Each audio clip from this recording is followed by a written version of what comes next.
Hello and welcome back to yet another Video Friday. It's so good to see you back on the channel, and if it's your first time joining us, well, welcome. You've clicked on our weekly series where each and every Friday we talk about the mind, the body, and other related topics. Today we are delving into some conversation surrounding the home space involving childhood trauma and reparenting, because we are now in the northern hemisphere in the depths of Cancer season. And Cancer is a zodiac sign that is very watery and related to emotion that surrounds the home space. And when it comes to nurturing others, Cancer is the mother. Now, in today's video, I will be mentioning episodes of abuse and trauma. So if these are themes that trigger you, then I do ask that you click. And I hope that by me putting out my past experiences as a child will help you find some common ground and ability to relate. So stay tuned.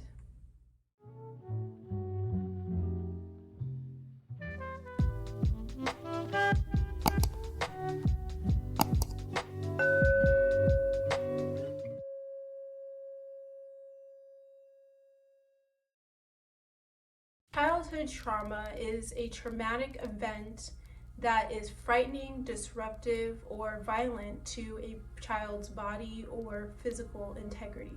When I was 5 years old, my mother passed away, and soon after, my father gave my sister and I up for adoption. And so I learned at a young age that my sole care providers could very easily and swiftly exit my life. In the few years that followed, from 5 to 8 years old, I lived in various settings and was moved around a lot because my adopted family was in the military. So like most military kids, and maybe you can relate, we'd have to pick up and move to a new school, to a new city, and relearn how to socialize. Throughout my childhood, there were a lot of high expectations and standards placed on me. Whenever I would get less than an A on a paper, or I wouldn't be practicing the piano as much as I should be, or even just for smaller, trivial things, my parents resorted to corporal punishment. Now, corporal punishment, in my opinion, is very damaging, and there's no reason to teach a child that this is a way to handle problems and conflict. So that abuse, that physical abuse that happened often and was very explosive, really was damaging to me. And I learned that to avoid being hit, I would just lie. So my ability to deceive and to feel comfortable in deception at a young age was great. And the only place that I felt like I could really speak my truth was through journaling. And I remember I had a journal that I would write in often when I was upset. And in this journal, I wrote about how I hated my adopted mother and how I was afraid and unhappy living where I was living. And I really poured all of my feelings and my heart out into this journal. And one day, my adopted mother, she found the journal. And instead of reading my feelings and processing what was my truth and talking about it, she beat me. And that really was such a pivotal moment in my childhood for me personally. I can remember feeling even more scared and more frightened to speak my truth and just really shutting down, because what I experienced was, if I say my truth and I say how I really feel, I will be abused physically, and the other person will not take kindly to me speaking my feelings.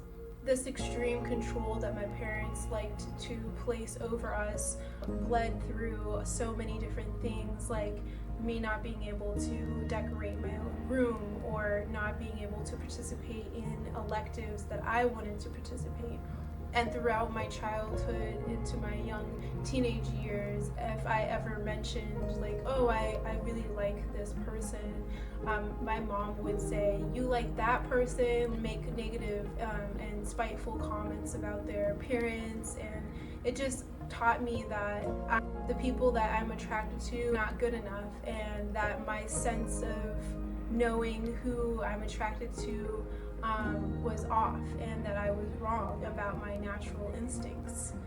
This negative emotional manipulation continued even further into my personal life through my physical appearance, often being told that I had clown feet or that a certain color would not look good on me. These kinds of statements, as being a young kid, I really took in as truth, and I just thought that I was ugly. For years, I was unable to look at myself in the mirror because I suffered from such strong identity crisis, and just looking at myself in the mirror would bring up massive confusion and thoughts of how ugly and weird I am. And as you can imagine, this negative emotional manipulation created a lot of anxiety in me and anxiety in the person that was serving this manipulation, and my family environment on the daily was very stressful. Specific milestones in a person's life that are thought to be or should be celebrated in a positive light for me were very negative and abusive and stressful. Like my first time going to prom, even getting to prom was a challenge, and the whole time getting ready for it and going and coming back was a challenge. And even down to like my mom locking me in the basement and telling me, oh yeah, let's watch this movie Carrie, and I had never seen it before, and I watched it and just was so scared and just screaming and crying and like, let me out, like I didn't understand why she did that. And even to this day, it's like, it seems like such an obvious, like, manipulative and just mean move to make someone go through that, watching a movie about a girl that literally gets killed on her prom night. Could imagine that after all this, and just day in and day out of these kinds of environments and episodes, I really needed to get out of the house. By the time I got to college, I just wanted nothing to do with my parents. However, we had our first winter break, and I needed a place to stay because I didn't have any housing arranged off campus when campus closed. So I went back home, and it just turned into a bloodbath, and my family was swinging, and I just, that was it for me. And I packed my bag, and I just remember just walking out into the snow and never looking back. I just wanted to be as far away from that as possible. Dropped out, and I became homeless for a few years, and in that time I was just clinging to people and situations that provided any sliver of comfort or familiarity to a sense of home. And this led me down some paths that ended up being not so favorable and abusive. What I learned from that time being homeless was that I was in this world alone, and at the end of the day, like, I really was the only person that cared about me. And I can't even count on my fingers how many times I would be in a new place or city by myself, out on the outskirts or under a bridge downtown, trying to fall asleep and clutching the dagger that I would walk around with, and just paranoid of the world around me and scared to close my eyes. And first month of being in the city I live in now, I was raped. And I was sexually assaulted, and I learned yet again that, places and spaces that seemed like they could be home, that they were actually toxic, and people didn't really have my best interest at heart, and people are very good at lying and being schemy, and yeah, all of that. That only added to my misconceptions of what a home should be like, and what I was worthy of in the home space. And throughout my 20s, I've been involved in sex work on and off for almost 8 years. And in that time, I learned that my body, my physical, corporal home, was not entirely mine, and that to share it with another in exchange for money meant that I could travel the world, and that I could have great experiences, and that I could eat well.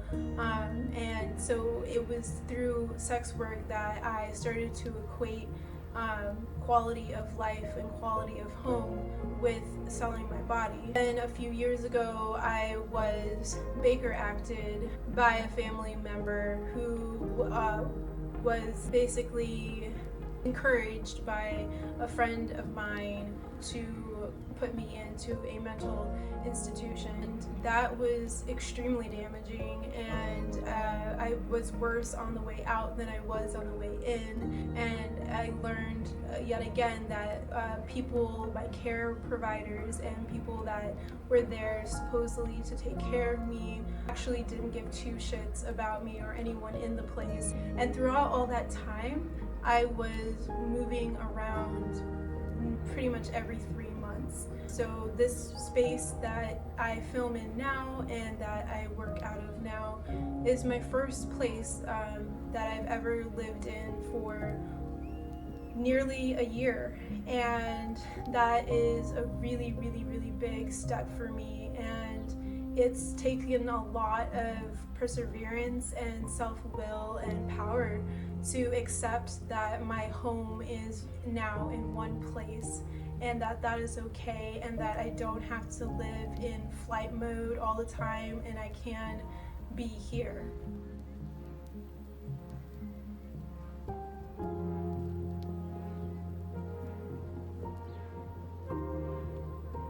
The best way to understand this is to understand how our mind works. Our subconscious mind and our conscious mind. The conscious mind is going to be the mind that is involved with all of the thoughts and actions that you are aware of. So conscious mind is conscious decision making, and it's everything that you decide and you choose to do and feel and think. The subconscious mind deals with everything that is involuntary, so like breathing or emotion and habits. These are things that we do automatically that we don't consciously think about because they are actually programmed already inside of us, and we'll get to how it's programmed later on in this video. Before the age of 8, we are very much like a sponge, and we're just soaking up everything in the world, no filter, just straight into our subconscious. So everything that we hear, see, and feel is truth to us, and we have no ability to make conscious decisions about or thoughts about what it is that we're taking in. This is why when you hear an adult speak to their child saying, "Shut up," or "Oh, stop it, you're just tired," these statements are actually very damaging because it's telling the child like who and what they are and how they're feeling. And since the child before age 8 has no ability to think on their own critically, then they just take what the parent is saying to them as truth, even if that's not the reason for why they are crying, or the parent doesn't really mean to shut up, they just mean, please speak softer, or now is not the time to be doing this because. So it's important to acknowledge the parent's role in a child's development psychologically.